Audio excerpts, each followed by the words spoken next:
Hello, ladies and gentlemen. This is Rune Snow, and today we'll be going over Magic the Gathering Top 10 Temple. That's right. So this should be a really interesting list. So now at number 10.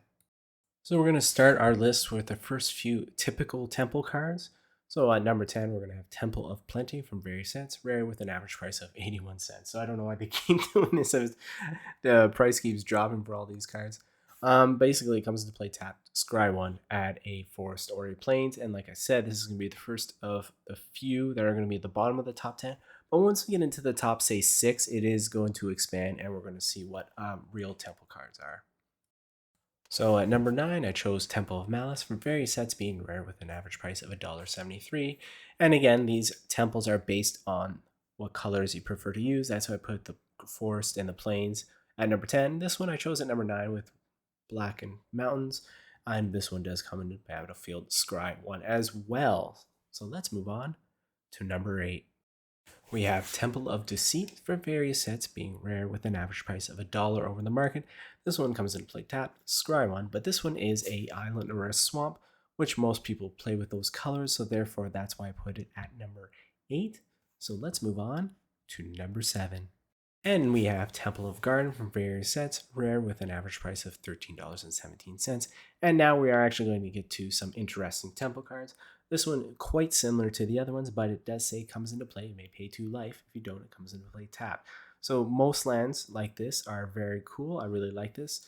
But this is the only temple of this type of land, I would say, in quotations. So let's move on to number 6. We have ELDRAZI Temple from various sets being uncommon or rare depending on the set with an average price of $5. And this is very, I say, specific because it says add 1 to your mana pool or pay 2 to your mana pool. Spend this only to cast colorless ELDRAZI spells or activate abilities of the ELDRAZI. So again, this is very specific to a type of series. So outside of that, this is quite useless. So that's why I put it here. So let's move on to number 5, which we actually have is an enchantment. It is not a land. So this is the first one that is not a land. It is Quest for Ula's Temple, World Wake, rare with an average price of $8.61 on the market. This enchantment only costs 1 mana. That's amazing. And it says, at the beginning of your upkeep, you may look at the top card of your library. If it is a creature card, you may reveal it and put it in your quest counter on Ula's Temple. At the beginning of each end step, if there are 3 or more quest counters on quest, you may put a Kraken, Leviathan, Octopus, or Serpent creature card from your hand onto the battlefield. That is awesome, especially with Leviathans. They have those wards. Octopus are cool, and Serpents, they just all have that ward. They're powerful. So this is a very powerful card for only 1 mana, but I did choose it halfway down our list. So let's move on to number 4. At number 4, we got Sylvanite Temple, and I already know I said that wrong. It is from various sets. It's an uncommon going for an average price of 31 cents on the market. Now, it does come into play tapped, and it has add 1 to your mana pool. But the reason why I have it number 4 is most people probably, again, will not agree with me, is you can sacrifice it to add 2 to your mana pool. So I think that ability is very strong because I did create a white deck with this type of land, and it just pumps things out faster on a certain type. So this is why I put it number 4, because I think it's stronger and underrated than most people think. So let's move on to number 3. We have Temple Bell from various sets, a rare with an average price of $2.33 on the market.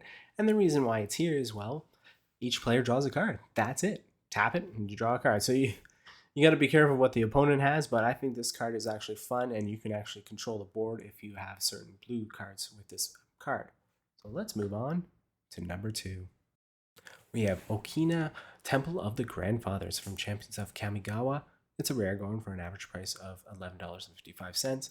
And this is a legendary land. I like the artwork as well.